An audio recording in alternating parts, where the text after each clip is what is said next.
Good afternoon and welcome to the Sportcast.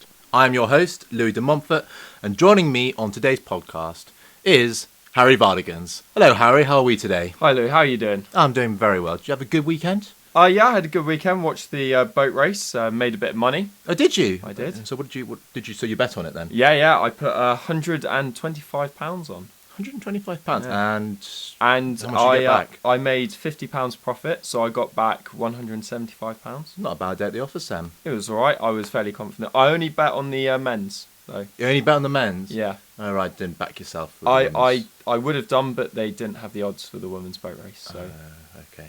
Not that important then, I guess. Well, Sky Bet don't think so. Other betting companies do.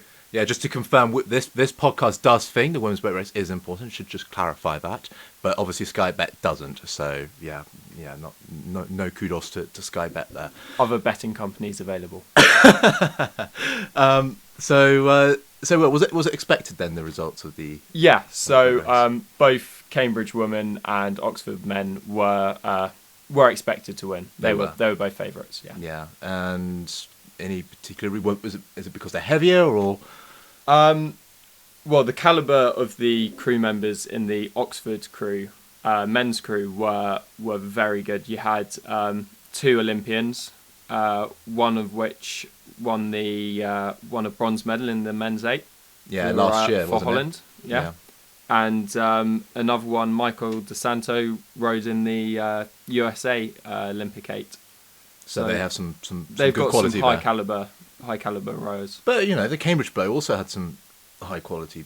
Yes, yeah, they had some high quality rowers, but I feel like the depth in the Oxford boat was much stronger, because you had other people like Oliver Cook, who was a non-travelling spare for the GB's squad, Josh Bogowski, who's a very strong rower, very good on the ergo, and Will Waugh, who'd raced before for Cambridge actually. So he was in the Cambridge boat last year, wasn't he? He was in the Cambridge boat last year, so he's done quite a few boat races. And that was quite a controversial topic before the race. I mean, he was only the third man in the history of the boat race to switch sides. He was, and obviously it worked for him. It did, so he's doing pretty well. Yeah, I believe the reason for him swapping was that Cambridge didn't actually offer him a place to do his Masters or his PhD.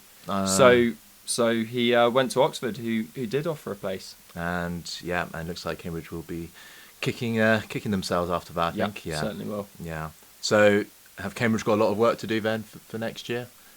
Yes, they've got a lot of work to do, but I think they'll be helped by the benefit that Oxford are losing a lot of their rowers. They're going to be losing a lot. They're going to be losing a lot of the rowers. I mean, at the end, they were asked the question, is this an end of an era for Oxford? Because they've won 4 of the last 5, haven't they? They have. They have. And in the last 10-15 years, they've had a really impressive winning streak. And you could put it down to their head coach Sean Bowden, who's very scientific with his coaching style. But so it's a question of those fine margins then. Yeah, but Sean Bowden is staying on, and if he's at the helm, they'll always have a good crew out. But we'll have to see what Cambridge do next year. Oh, fair enough. And in the women's boat race, Oxford didn't get off to the best of starts, did they? No, they lost it off the first stroke. As soon as they call it in rowing, one of the rowers caught a crab. Harry, would you like to explain what catching a crab is? Yeah, so basically it's when the blade is out the water and you're on the recovery, so the blade's not in the water. It catches with the water coming in the other direction, and when the blade and the water hit each other, the water then pushes the blade back in the other direction towards your direction of travel, and basically it can eject the rower from the boat. In this case, it didn't. They weren't going quick enough. But you could see Oxford had to stop rowing, slow the boat speed down for them to then recover the blade and carry on rowing. Right, and really Oxford were playing catch up from that point on, weren't they? I mean, they lost it literally from stroke 1 almost. They were the big underdogs, but any chance they did have in winning was lost straight away in that first stroke. Cambridge then got out clear water, and in the boat race, as soon as you got clear water, you can dictate the line that you take. So any advantage that Oxford would have had been completely gone. Yes. Oh well. Well, that's. I think that's sometimes with rowing, isn't it? I mean, it happens. Have you ever caught a crab yourself? I have. Yes. You shouldn't do it. I think the commentators said, it happens to everyone, and it does. But in those situations, and you've been training all year, they should be of a high enough caliber not to have caught it off the start. Yeah. But if you looked at it, you could see that the boat actually tilted to one side. So I think it was all the bow side. They all took an air stroke, and all the stroke side had their oars dug really deep into the water. And it just happened to be that the forewoman, her blade was the most dug, and as a result, got pushed out. So, obviously, in eights rowing, we have have a cox at the beginning who basically steers the boat and acts as a second coach almost for the crews. How important are the coxes in the boat race and in eights rowing in general? As a former rower, I would say there's a lot of banter between rowers and coxes, and as a former rower, I'd say they're useless and you don't need them. I see. And all they do is just sit there and shout at you, and they're really lazy. But actually, they do quite a lot. They're almost like a secondary coach, right? And they sit in the boat and they can see things that the coach outside of the boat can't see.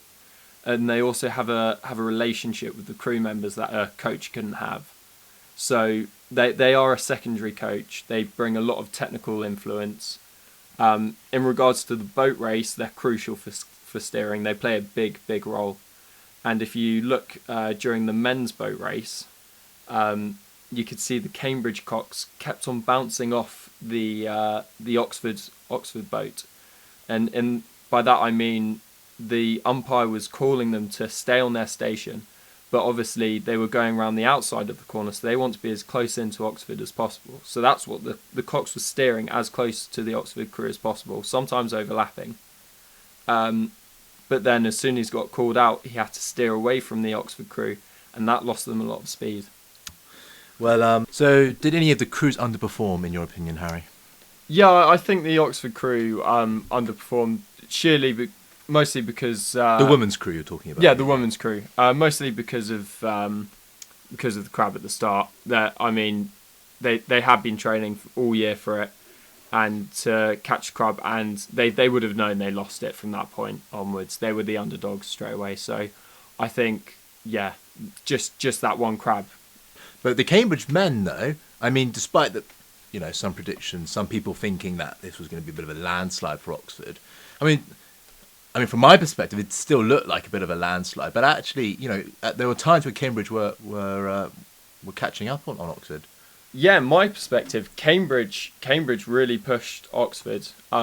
Oxford were always looking like they were going to win it, especially off the start. They got a big margin off the start, which is good. That's down to their sheer power.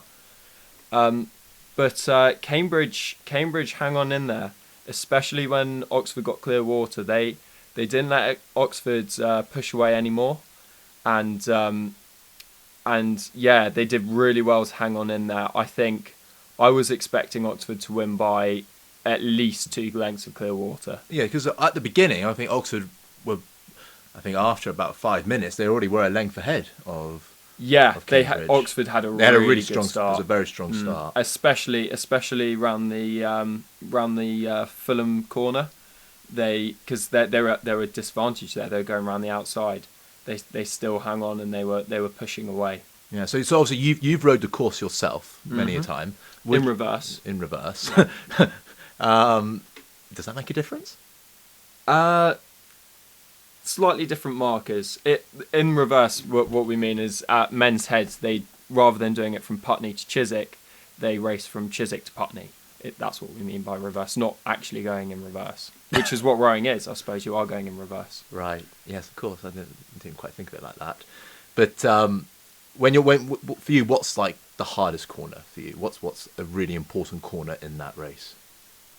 Where is it won and lost? For the Oxford and Cambridge boat race, it's if you have the Hammersmith bend, the big bend in the middle, that is crucial. That if you're on the outside of that, you stay in contact with the boat in front of you. You have to have that contact. If they get clear water, that's the end of it, because you get to advantages when you don't have the Hammersmith bend, and that's at the beginning and the end. If the crew on the Hammersmith bend get clear water, your advantage is gone at the end. Simple as. So Cambridge lost contact before the Hammersmith bend, didn't get the advantage in the last bend, lost it. So on the subject of rowing, so we've just recently heard that the lightweight men's four boat has been taken out of the Olympics and is being replaced by the women's heavyweight four. Is that right? Yeah, that's right. I think the reason behind it was because rowing is the only endurance sport that has weight categories. So I think they're trying to get rid of weight categories in Olympic rowing. I'm not sure. I'm just speculating, but it's damaged lightweight rowing massively. To what extent do you feel? The squad sizes, I could only say in the GB squad, but the squad sizes will be reduced significantly. They may still race the lightweight men's four at the World Championships. They will do, but I don't know whether the GB men's crew will. But the only lightweight events in the Olympics are sculling, so that's with two blades, and that's the women's lightweight double and the men's lightweight double. So lightweight rowing has had a big blow, but the blow to lightweight rowing has been a gain for women's rowing, gaining the women's heavyweight four. All right, so of course there wasn't a women's heavyweight four in previous Olympiads, has there? No, they want to equal out the men's and women's events in rowing, so they have equal events. That seems fair, I guess. Off the top of my head, I couldn't tell you how many events men have and how many events women have, but they're definitely bringing it towards equal. Fair. Do you think GB have a good chance in the women's heavyweight four? Do you think we can field a good boat, a good crew? Our women's squad, we have strength. We don't quite have as much strength as we did for the men's squad in 2016 Rio Olympics. But I feel like if they were to split the 8 up into a 4, the 4 would have a strong chance of getting a medal. So whatever chances we may have in the lightweight 4, it'll be made up potentially by the medal prospects we could have in the women's heavyweight 4. Yes. Could it be as strong as the men's 4? That's a big ask, isn't it? That's a big ask. Since considering GB have won the last 4 or 5. I would have to say I doubt it. Yeah. But who knows? Who knows? But the one difference as a spectator, as a spectator's view, is that the men's lightweight 4 was always a really tightly contested race, always within several boats within a length of each other, winning margins by inches, and I doubt the women's 4 will have such close margins. I think there'll be bigger margins in winning and losing. So this move is probably going to favour the traditionally heavyweight nations, as opposed to giving an opportunity. Because lightweight, as you say, quite a lot of nations could compete in that category. But obviously in the heavyweight category, it's the nations which have the most resources. Great Britain, New Zealand, America, Germany. These nations would be able to really capitalise on that, I would have thought. Yeah, that was one of the arguments for retaining the lightweight 4. Was that countries like Denmark, South Africa, Switzerland, they were all big players in the men's lightweight 4, and they were the South Africans won it in 2012. I can't remember who won it in 2016. I think it was the Dutch. They're always strong in the lightweight four, but they never really had any other boats that were strong. So in that they didn't have any eights. They don't have any men's fours. Sometimes they did, but they weren't as a higher caliber as the men's lightweight four for those smaller countries. Are there too many events in rowing at the Olympics?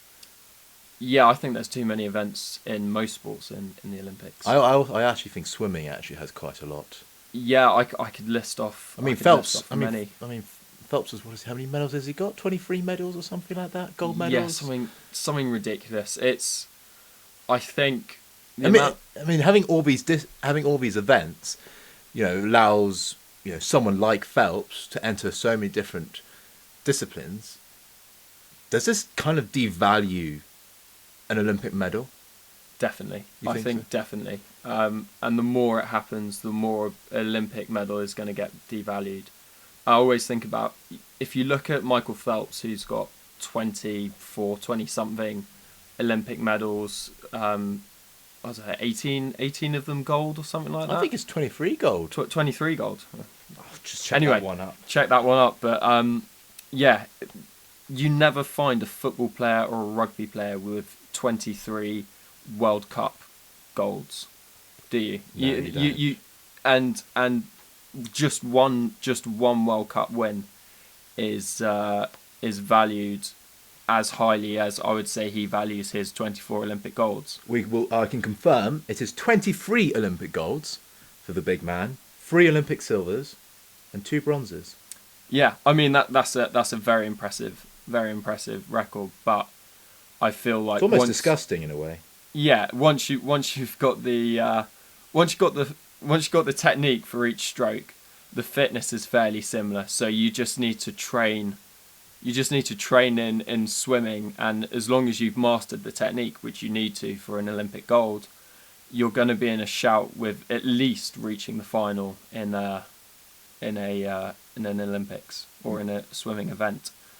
So, I think I would propose they cut down the number of events for swimming, cycling, rowing. Cycling, you'd say cycling too? Yeah, definitely. I mean, there are quite a lot of track events. Yeah, a lot. Road cycling's fine. You got the time trial and the race. Possibly you could get rid of one of those. Things that if we get rid of, we could do that. But if we get rid of some of the track events, that means, Great Britain's not going to do as well, though, right? No, but we pretty much depend on the velodrome. Yes, and again for rowing we would do even worse, cutting our 2 biggest medal haulers. So basically, we're not actually really proposing to drop these events because this wouldn't be very good for GB, would it? We can drop swimming, and then we could drop swimming. Then that will affect the United States. Yeah. So should we just drop swimming as an Olympic sport? Do you think that might just? Do you think that'll be? Yeah, we'll keep all the sit down sports, as we say that Great Britain are good at all the sit down sports, so sailing, horse riding, rowing, and cycling. But we'll cut out all the swimming events and gymnastics, too many events in that. Yeah. But no, on a serious note, I think they need to cut the events, and then that will increase the value of an Olympic gold medal. Yeah, no, definitely. So on the topic of Olympic sports, so there's been talk from the ICC, the International Cricket Council, that they're going to be submitting a bid to have cricket on the Olympic programme for 2024. Your view? Should cricket be an Olympic sport? Is that 2020 cricket? It is. It would be 20. It would be 2020 cricket. Yeah. I do like watching 2020 cricket. It is quite entertaining, I think. And I think having it in the Olympics will bring in a big crowd, a big crowd for cricket, a new crowd. Is it going to be that big in America though, or Paris, which are the two host bidders? I doubt French don't have a cricket team. I doubt it, but then introducing it to places like America or France, it'd be good for promoting. It would be good for cricket, yeah. But I think if a sport is to be in the Olympics has to be the pinnacle of that sport. That has to be everything you train for. Doesn't matter about world championships that every year. It doesn't matter about anything else. You are in that sport and you are representing your country to get an Olympic gold. Yes, I mean, there is the World 2020, but okay, yes, it's at the moment that is the pinnacle of World T20 cricket, but it's a very new thing, T20, the T20 World Cup. I mean, that was only introduced in 2007. So it's not that it hasn't it's not a long-standing tradition. So I think potentially the Olympics would quickly become the pinnacle for T20 sport. Yes, I think. but also you've got, if it is the pinnacle, great. But you've also got to think about the countries hosting the Olympics. How many countries actually have that many cricket stadiums? Because you can't use football or rugby stadiums because they're not circular shaped. They're not big enough. They're not the right pitch. That's a very valid point. So if it was to go to, say, France or somewhere in America, where are they going to hold it? Baseball pitches? Baseball pitches potentially. Again, again, it's slightly different. It could potentially work, but they're going to have to think about that. I think that alone could stop the bid for the T20 Olympics. Yeah. So you're saying there would be added costs involved in hosting cricket? I don't think they'll be able to hold all the events in one stadium. So they're going to have more than one cricket stadium, and that adds the cost. And then, is the legacy of cricket going to stay on in that country? So are those stadiums actually going to be used again, or are they just going to be derelict like the Rio Olympic stadiums are at the moment? But I saw an article the other day saying that actually they're going to use the London Stadium, so as a hope they're going to include that as one of the venues for the 2019 Cricket World Cup, which is going to be hosted here in England and Wales. So if that can be converted into a cricket stadium, then maybe other rugby or football stadiums can be converted. Yeah, it could be, but the Olympic Stadium is a different shape. It's not the specific oval shape. Athletics. It is a circle. It is a circular ground area. So that plays in the benefit, but as rugby pitches and football pitches built specifically for rugby and football, then potentially not. Yes, and I think you might be onto something. But the thing is though, by having, can you think of many sports which countries like India and Pakistan are very successful at? Because also it's a massive deal in the subcontinent cricket. Yeah. So by having cricket in the Olympics, you could be, you would be having a new audience. There'll be far more interest potentially from that area. Larger global outreach, I suppose, as well. I agree with that. It would be, I think it would benefit the Olympics massively. It would increase the appeal, and I think if they want to maintain their legacy of being the largest sporting event in the world, and not get overtaken by the Football World Cup or the Rugby World Cup, they need to increase their appeal, and they need to increase their global outreach even more than it already is. I think they're doing that with like introducing skateboarding. What's your view on that? Skateboarding? Personally, I don't really care much for skateboarding. Personally, no offense to all those skateboarders out there. I mean, it could. Well, maybe it could be quite cool actually. I think it'd be great. You can probably get some cool flips. I'd watch it. It'd be a bit like the half pipe at the Winter Olympics. But it's like bringing big air into the Winter Olympics as well. It just broadens the appeal. It modernises it. You can't have all these traditional sports.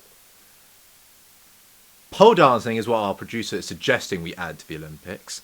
Why not? I'd watch it. Yeah, she might be onto something here. Might overtake beach volleyball. Oh, I'm not sure about that. I find beach volleyball pretty hard to overtake, to be honest. Yeah, well, it in the London Olympics, That's the it most was the quickest selling out ticket. Yeah. Well, I applied for tickets, so I'll put my hand up for that one. I definitely applied for tickets for that one. Well, yeah, I mean, pole dancing, I think it'd be quite athletic. It would be just like rhythmic gymnastics, apart from in my perspective, a bit better. Well, yeah. So we'll put that, you know, beside, on the side for now, but also being included on the Olympic program for Tokyo is baseball, which was at the 2008 games, was dropped for 2012 and for 2016, but being reintroduced, along with softball, which I believe softball is a women-only game at the Olympics, and then baseball For kids, isn't it? is it? Yeah, I I don't even know what softball is. Look it up. I don't even know what softball is. Is it women's? Yeah, it is. So, It's for kids. softball is a variant of baseball, played with a larger ball on a smaller field. It was invented in 1887 in Chicago. That's a lot And older for a game called softball. It has also been included in the Summer Olympic Games. I believe, like baseball, it was dropped for 2012 and 2016. Yeah. One thing I don't get is, why do they have to split up men and women in baseball and softball? Why can't men and women both play baseball or both play softball? I really don't know, if I'm going to be honest. I wish I had the answer to this one, but I simply don't know. So for our listeners out there, if you have any idea or any knowledge about what softball is, then please do get in touch with our Facebook page called The Sportcast, and share with us your views. So a new addition which is being added to the Tokyo program is sport climbing. Harry, can you tell us what sport climbing is? Yeah, sport climbing is essentially rock climbing, but in competition. Indoors or outdoors?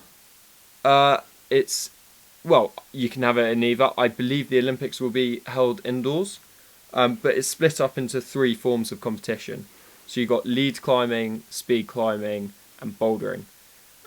Lead climbing is essentially where you have to climb within a certain time frame and follow a certain route, where you have to make sure you clip into every quick draw along that route. Speed climbing is, as you would expect, you got to climb the wall the quickest. Is this going to be exciting to watch, do you think? I think speed climbing will be the most exciting one to watch. Yeah.